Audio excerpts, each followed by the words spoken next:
have a bunch of regulars that come, and they come every day. You know, they use the computers. We had a gentleman in here just recently. I was working late one night, and we got a phone call, and the woman was calling from MUSC, the medical center, and she said that she was looking for someone. She had a kidney, and he was on the donor list, and she remembered that he used the library for a lot of his correspondence with them because he didn't have internet at home. He didn't have a computer.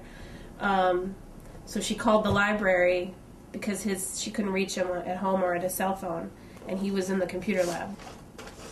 He was here in the computer lab, so we went and we dragged him over to the phone, and you know, she talked to him, and she said, you know, I need you to come down. We've got the kidney. You know, we need you in the OR by midnight. And at this point, it was about 7:15, 7:30.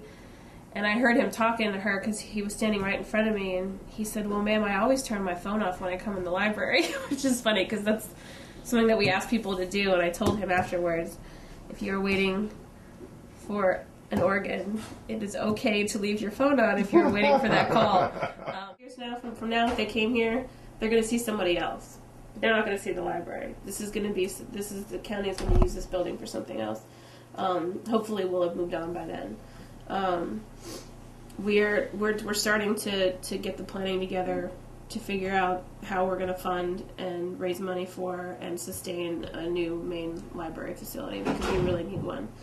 I remember Roberta had told me when she first came here that she was looking on the shelves, and she would pull a book off the shelf and she'd open it up and it would just it'd be falling apart, you know, in her hands. I mean, we had books that had circulated for way longer than they should have.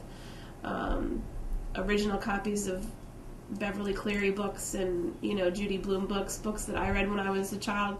If you give that book to the child, you know, they're going to look at it and think that that's all they're worth. And we don't want the kids in this town to think that they don't deserve better. They deserve the best that we can give them, and what they were getting was not good enough.